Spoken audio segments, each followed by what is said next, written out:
Maka pada pemilu 2024 ini kita melihat bahwa pemimpin-pemimpin politik atau partai-partai politik itu telah terhinggapi sebuah gejala yang sama, yaitu seperti yang saya katakan tadi, herd behavior, tingkah laku kumpulan hewan yang melakukan keputusan-keputusan bukan karena pertimbangan tertentu, melainkan karena hewan yang berada di depan itu telah bergerak terlebih dahulu.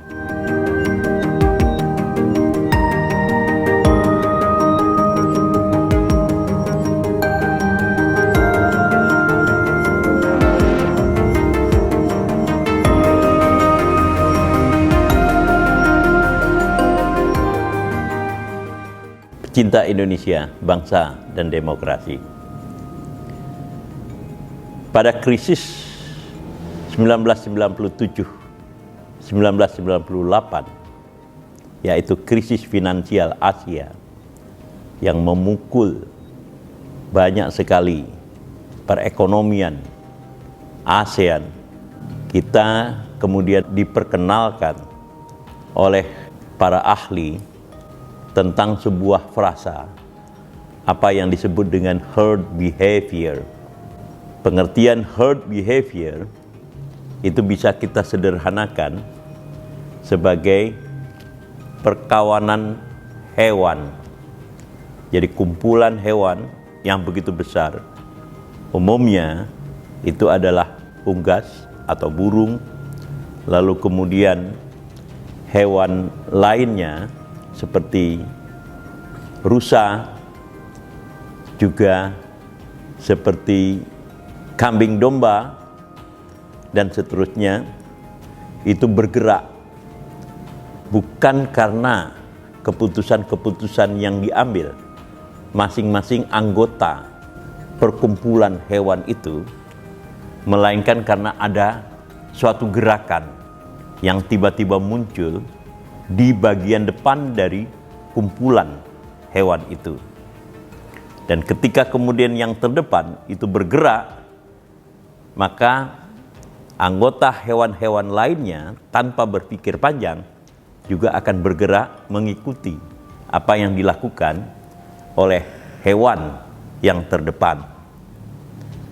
Nah, logika dari herd behavior ini itu terlihat dari tingkah laku manusia di dalam krisis finansial 1997-1998 yang kemudian menjatuhkan pemerintahan Orde Baru, kendati pun telah berkuasa selama lebih dari 30 tahun.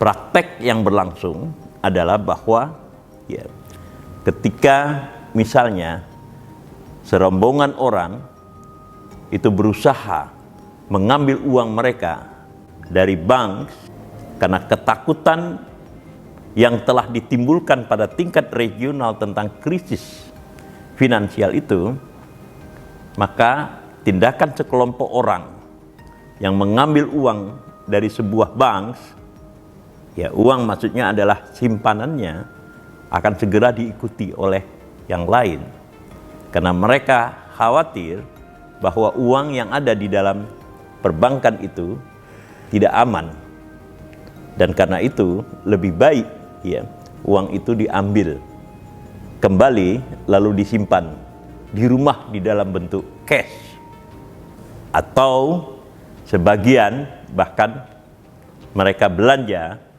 untuk ditukarkan dengan uang asing lainnya, terutama dolar Amerika. Nah, di dalam pemilu 2024 ini kita sudah tahu bahwa ada 3 pengelompokan partai-partai politik. Yang pertama adalah yang terbesar yang dibentuk oleh Prabowo dengan backup dari Presiden Jokowi, yaitu Koalisi Indonesia Maju. Lalu kemudian yang kedua itu adalah yang dibentuk oleh Surya Paloh dan kawan-kawan yang diberi nama Koalisi Perubahan, yang terdiri dari Nasdem, PKB, dan PKS. Yang terakhir tidak memberi nama, tetapi jelas pemimpin koalisi ini itu adalah PDI Perjuangan. Anggotanya yang terbesar dan merupakan anggota parlemen adalah Partai Persatuan Pembangunan. Selebihnya merupakan partai-partai kecil yang bukan merupakan kekuatan yang secara official, secara resmi bisa berbicara di dalam parlemen. Nah, ketika kemudian kita melihat salah satu dari kontestan presiden itu dinyatakan secara resmi baik oleh KPU maupun oleh Mahkamah Konstitusi tentang kemenangannya di dalam kontestasi presiden, maka seluruh pengelompokan ini menjadi berubah. Sebelumnya kita mendengar dengan gagah sekali pidato dari Surya Paloh, pidato dari Muhaimin Iskandar, pidato dari Megawati Soekarno Putri, pidato dari Ketua Umum PLT, maksud saya Partai Persatuan Pembangunan, yang memberikan pandangan-pandangan yang tegas dan di dalam beberapa hal memberikan kecaman satu sama lain, terutama kepada pasangan presiden dan wakil presiden 02, yaitu Prabowo Subianto dan Gibran Raka Buming Raka.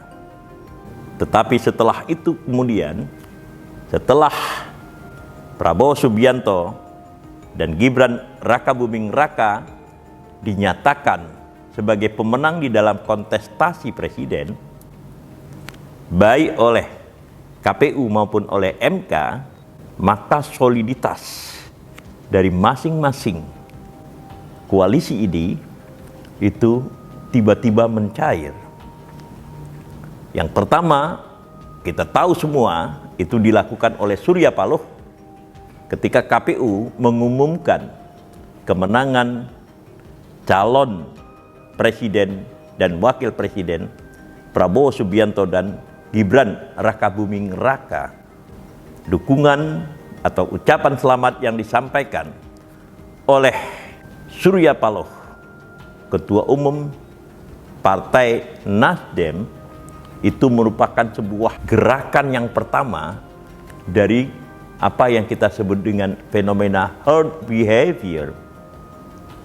Memang beberapa partai-partai lain yang berada di luar koalisi Indonesia Maju itu berusaha menahan diri. Akan tetapi kemudian kita ketahui bagaimana kemudian mereka bergerak. Partai Persatuan Pembangunan atau P3 itu memperlihatkan sinyalnya untuk meninggalkan sarang sebelumnya, yaitu sarang yang dipimpin oleh PDI Perjuangan. Lalu kemudian kita melihat bagaimana Partai Kebangkitan Bangsa juga memperlihatkan sebuah tanda-tanda yang sama seperti yang telah dilakukan oleh Surya Paloh, Ketua Umum Partai Nasdem itu tadi, gitu. Jadi, jika herd behavior pada 1997 dan 1998 itu terjadi atau untuk menjelaskan sebuah gerakan masyarakat yang merasa sangat khawatir tentang kehilangan uangnya yang disimpan di dalam dunia perbankan, maka pada pemilu 2024 ini kita melihat bahwa pemimpin-pemimpin politik atau partai-partai politik itu telah terhinggapi sebuah gejala yang sama, yaitu seperti yang saya katakan tadi, herd behavior, tingkah laku kumpulan hewan yang melakukan keputusan-keputusan bukan karena pertimbangan tertentu, melainkan karena ya, hewan yang berada di depan itu telah bergerak terlebih dahulu. Persoalannya kemudian kita lihat di dalam konteks pendidikan politik, apakah ya herd behavior atau tingkah laku ya kawanan hewan ini tadi itu akan memberikan ya pelajaran yang baik bagi generasi muda, bagi bangsa dan negara secara keseluruhan. Kita melihat sampai dengan at least detik ini tidak ada lagi tokoh yang bisa dipegang menjadi model bagi masyarakat. Terutama tokoh yang saya masukkan di sini adalah para pemimpin-pemimpin partai politik laki-laki. Tentu ya, satu-satunya pemimpin politik ya yang bukan laki-laki itu adalah ketua umum Partai Demokrasi Indonesia Perjuangan. Yang lain kita lihat itu semua partai, semua ketua-ketua umum itu diisi oleh laki-laki, dan justru ya setidak-tidaknya sampai sekarang ini mereka lah yang terkena sebuah gejala apa yang disebut dengan herd behavior, sebuah langkah-langkah politik yang dibuat bukan karena pertimbangan-pertimbangan tertentu, bukan karena pertimbangan-pertimbangan ideologis, melainkan karena sudah ada seorang pemimpin partai politik yang melakukan ya penyeberangan dari garis yang ditentukan sebelumnya, yaitu sebelum berlangsung pemilihan presiden dan wakil presiden. Jadi di dalam konteks ini kita telah dipertontonkan dengan sebuah gejala yang menarik, bukan sebuah gejala pandangan yang secara prinsipalis teguh memegang pandangan-pandangan yang telah mereka rumuskan sebelumnya, melainkan sebuah gejala herd behavior.